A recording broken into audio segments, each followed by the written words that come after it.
ये जो मन है ना, ये भगवान ने इसकी रचना की है।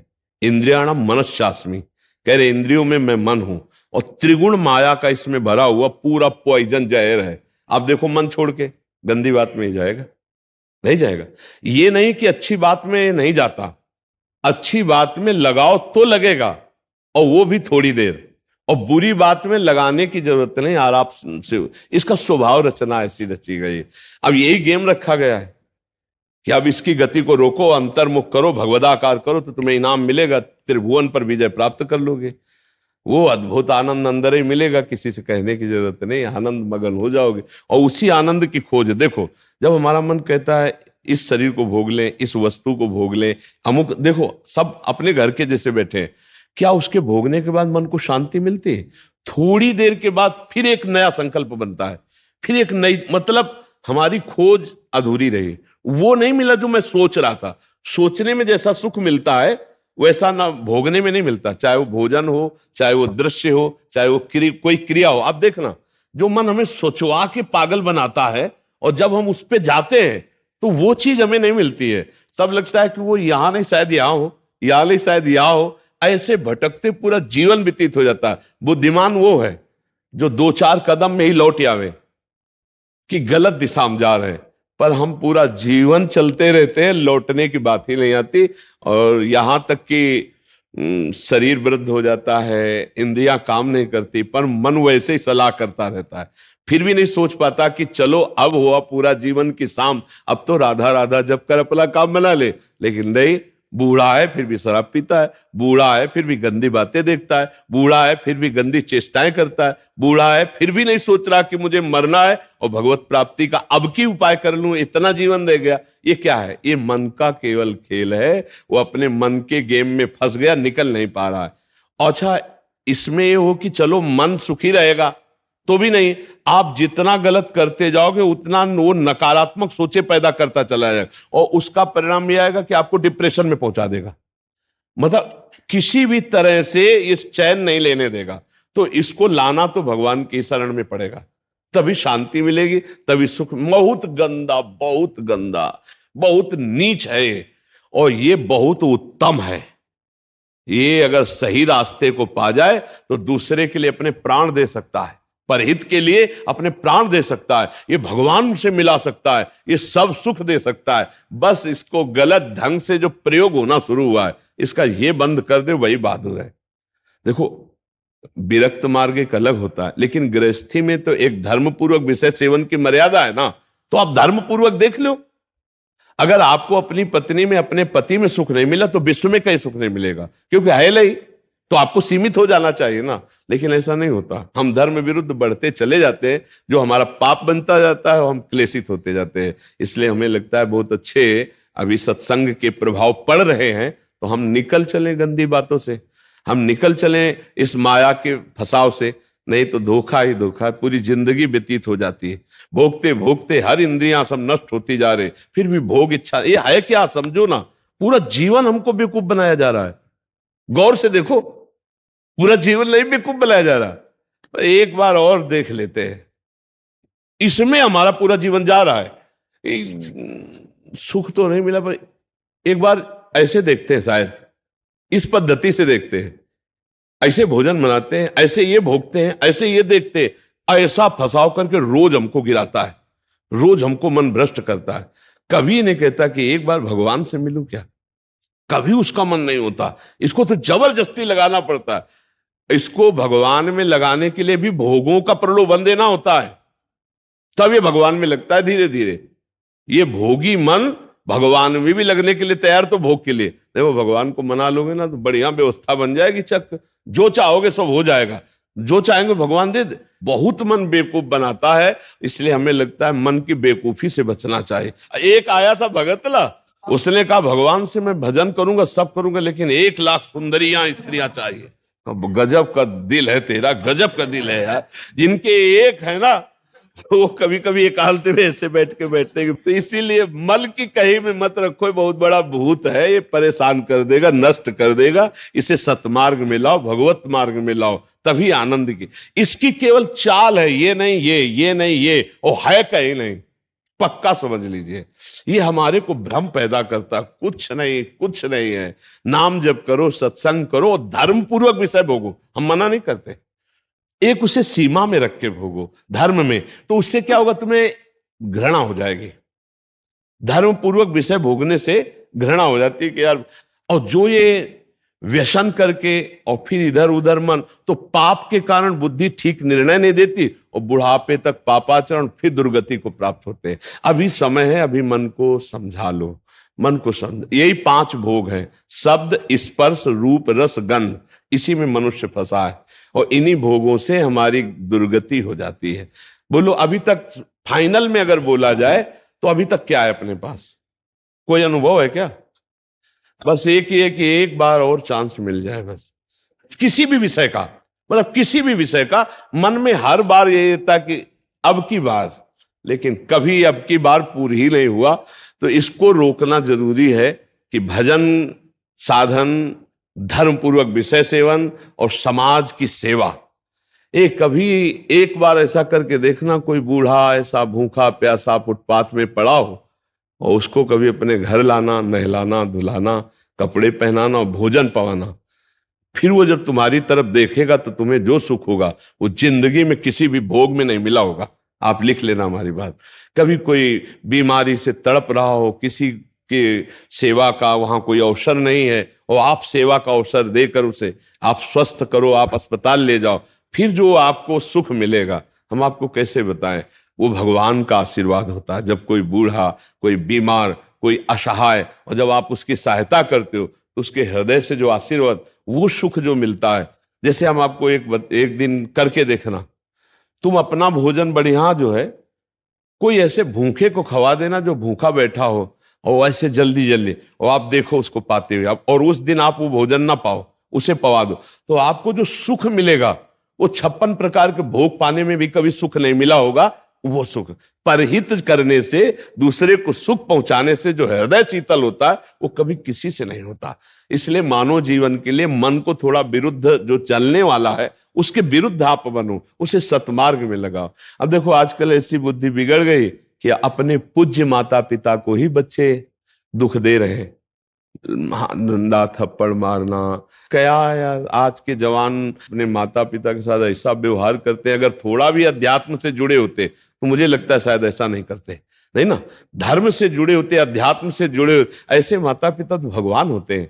उनकी आंखें नहीं, उनको नहलाओ धुलाओ, किसी मंदिर जाने की और जरूरत नहीं, उनको भोग लगाओ, उनको पवाओ, उनका जो आशीर्वाद है लोक परलोक तुम्हारा सब बना देगा। लेकिन जब अध्यात्म से नहीं जुड़े तो लगता है कौन इनको, तो हाँ, ये क्या है, ये है मन का वो पापी मन। देखो कैसे पाप कराता है, कैसे निगेटिव चलाता है कि अब ऐसे पुत्रों की क्या दुर्गति होगी।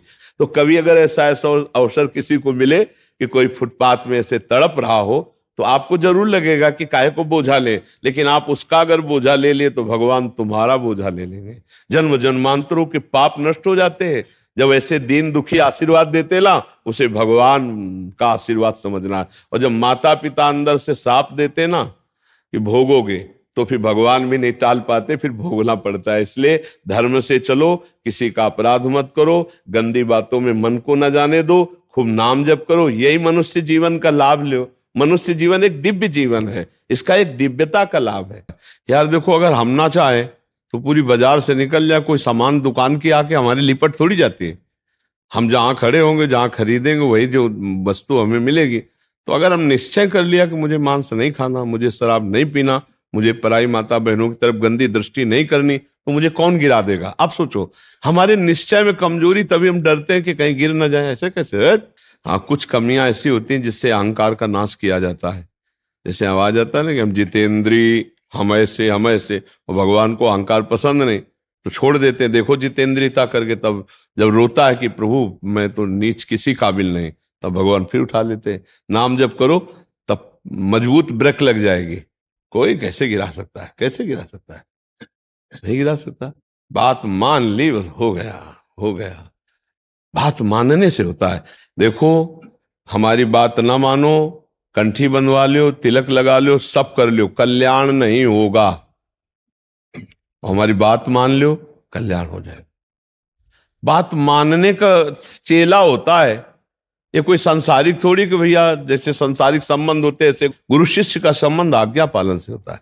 गलत नहीं करूंगा, जैसा कहोगे वैसा चलूंगा। अब आपने कह दिया अब ये नाम जप करूंगा, बस हो गई बात। बात यह है कि हमको अब महत्व कर लेना है। अरे बोले ऐसे कह दिया था सिया राम राम राम जपो, तो गुरु मंत्र तो मिला नहीं। तो कभी गुरु मंत्र मिल भी जाएगा तो लाभ नहीं मिल पाएगा, क्योंकि आपको संत वचन गुरु के वचन पर विश्वास ही नहीं हुआ। गुरु के वचन प्रतीति न जेहि, फिर स्वप्न में भी लाभ नहीं मिल। मान लिया हो गया हमारा सब कुछ, अब हम राम राम जप करेंगे, अच्छे आचरण से चलेंगे तो यही नाम आपको बल दे देगा। जो आप कहते हो ना कि ऐसा बल कैसे आए, इसी नाम से आता है बल। माया पर जीतने का जो बल है वो भगवान की कृपा से, उनके नाम बल से आता है। देखो नाम में इतनी सामर्थ्य, भगवान को अधीन कर लिया। सुमीर पवन सुत पावन नामो अपने बस कर इराके, फिर और क्या, काम क्रोध को जीत लो तो कौन बड़ी बात। भगवान अजित जीत गए। भगवान कह रहे प्रति उपकार करो का तोरा, सन्मुख हो न सकत मन मोरा, तुम संतात उरिन मैं नाही। नाम जप करते हुए समाज सेवा, भगवत सेवा, माता पिता की सेवा, बस इससे बढ़िया वो साधना क्या है। अब बढ़िया गंगा जी से कपड़ा धो के लाए और फिर नाली में डुबो दिए तो फिर गड़बड़ हो जाएगा। नहीं, मानो दे थोड़ा विवेक है, धर्म से विषय सेवन करो, पापाचरण करोगे तो फिर वहीं पहुंच जाओगे, नरक हो जाए। कर्मों की बड़ी गति है, इसलिए नाम जप कर लो और ये जीवन सार्थक। अच्छा, नाम जपने में सबसे बढ़िया बात ये कि इसमें हम बैठने की बात नहीं करें कि आप पद्मासन लगा के बैठो। हम कहे दिन भर काम करो, राम राम राम राम, आनंदर से राम राम चल रहा, फावड़ा चल रहा, राधा राधा राधा राधा, हर काम होता रहेगा। जब युद्ध हो सकता है, मामुनिस्मर युद्ध से, तो युद्ध से खतरनाक कोई काम तो है नहीं। दूसरे की गर्दन काट ली, अपनी गर्दन बचानी युद्ध में, और भगवान अर्जुन को कह रहे मेरा स्मरण करते हुए युद्ध कर, तो इसका मतलब भगवत नाम जप करते हुए सब काम हो सकता है। ठीक है, तुम नाम जप करो और अच्छे बनो, इसी जन्म में भगवान को प्राप्त किया जाए, भगवान की स्मृति में डूबा जाए। अगर आपने भगवत प्राप्ति का कार्य इस जन्म में पूरा नहीं किया तो पहला दंड आपको मिलेगा बिना किसी कर्म के, इस बात का कि आपने भगवत प्राप्ति क्यों नहीं की, आपको चांस दिया गया। जैसे बहुत सरलता से हम समझाते हैं कि जैसे हम आपको विदेश भेजें सरकारी, भारत के संविधान के अनुसार, आप भारतीय काम कीजिए, जाकर भारत के लिए आप ये काम कीजिए, और आप वहां जाकर जाने के लिए तैयार हो कि हमें वहां गाड़ी मिलना चाहिए, बंगला मिलना चाहिए, हमारी सारी व्यवस्था होनी चाहिए, तो सब व्यवस्था भारत सरकार ने कर दी। आप 20 वर्ष वहां रहे, आपको वापस बुलाया गया, आप जिस काम के लिए भारतीय संविधान के काम के लिए गए थे वो काम बिल्कुल नहीं किया, खूब बच्चा पैदा किए, पढ़ाया लिखाया और ब्याह और सब काम किए। अब आप बोलो भारत सरकार आपको दंड देगी कि नहीं देगी? तो देगी ना, क्योंकि आप प्रधान कार्य के लिए ही सुविधा आपको सारी दी गई थी।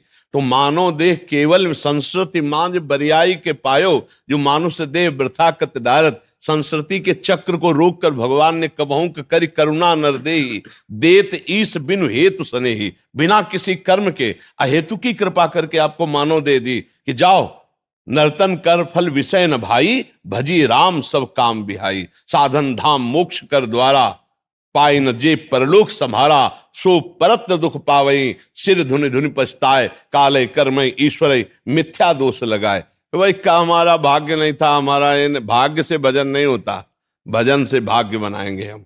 भजन से हम पूर्व कर्मों को मिटाएंगे, भजन से हम भगवत प्राप्ति करेंगे। जो न तरय भवसागर, असमाज नर पाए। स्वति निंदक मंदमति, आत्महनन गति जाए। वो आत्महत्यारे की गति को प्राप्त होता है केवल इस बात के लिए कि तुम्हें मनुष्य शरीर मिला, सारी सुविधाएं दी गई, लेकिन तुमने अपना काम नहीं बनाया। 83,99,999 योनियों में कोई एक भी ऐसी योनि नहीं जिससे हम भगवत प्राप्ति कर सकते, केवल ये मानव देह थी, और उसको तुमने विषय सेवन में प्रपंच में नष्ट किया। तुम विशेष दंड के पात्र हो। कृपा हुई और तुमने उस कृपा को ठुकराया, अब भोगो अन्य योनियों में। अब पता नहीं फिर किस कल्प में भगवान की कृपा होगी और मुझे मनुष्य शरीर में। इसलिए मुझे इस जन्म में भगवत प्राप्ति करनी ही करनी है, इस पे हमें छूट नहीं रखनी।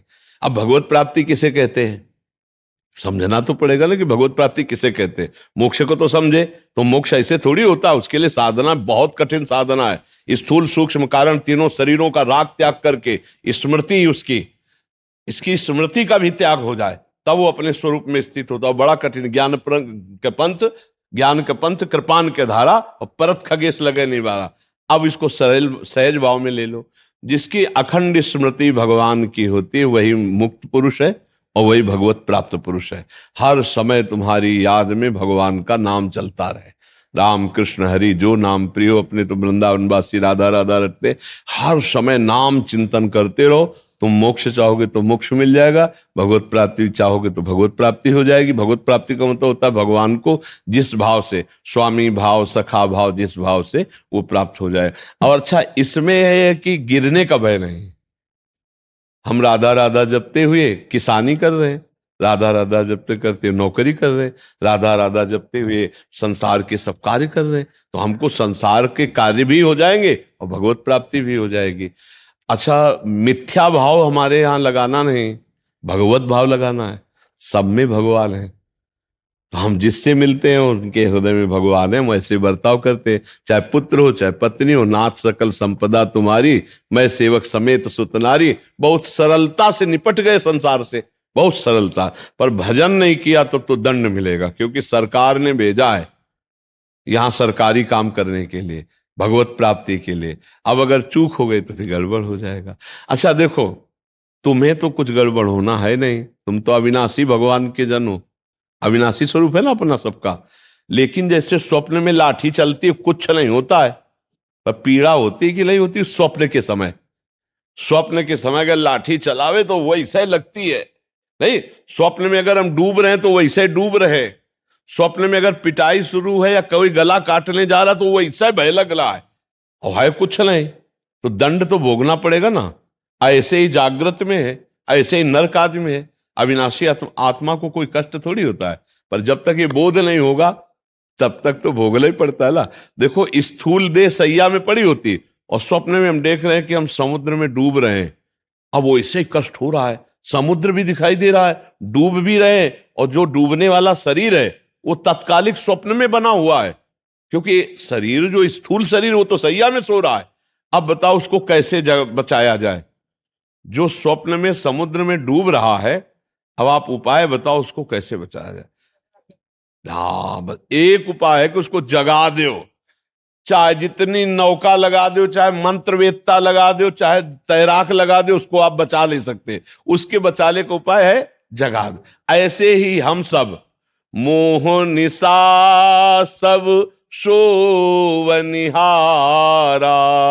देखे स्वप्न अनेक प्रकारा, यही जग जामिनी जागे जोगी, परमारथी प्रपंच वियोगी, जाने सुत वही जीव जग जागा, जब सब विषय विलास विरागा।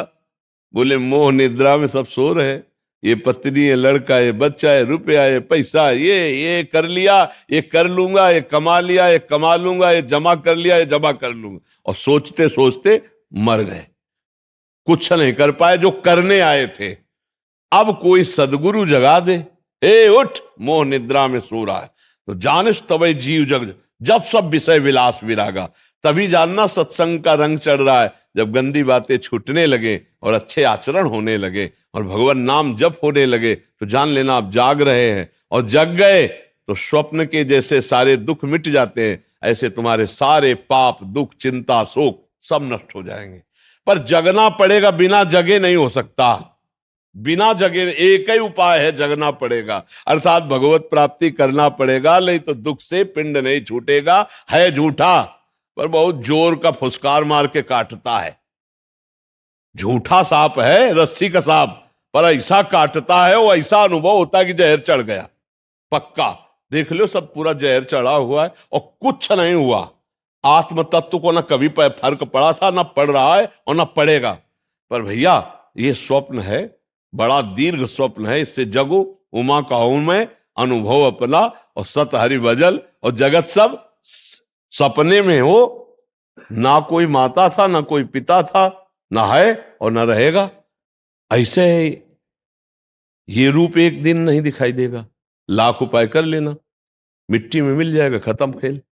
ना पहले था ना बाद में रहेगा, बीच में प्रवचन कर रहा है, इसका क्या भरोसा। स्वाप्निक है ये स्वाप्निक है। जो इसके अंदर है वो सत्य है, और अंदर वाले से परिचय नहीं हुआ, बाहर वाले का टिकेगा नहीं। भाई इसी में हम झूठे में मारे जाते हैं, हर जन्म में मारे जा रहे हैं हम। झूठे से प्रेम करते हैं बाहरी, और वो टिकता ले, और जो अंदर का है उससे प्यार हुआ ले, खाली हाथ फिर। तो एक बार तो यार इस पर विचार करो कि मेरे जीवन का परम लाभ क्या है। भगवान का चिंतन, भगवत प्राप्ति, इसी से परम लाभ मिलेगा।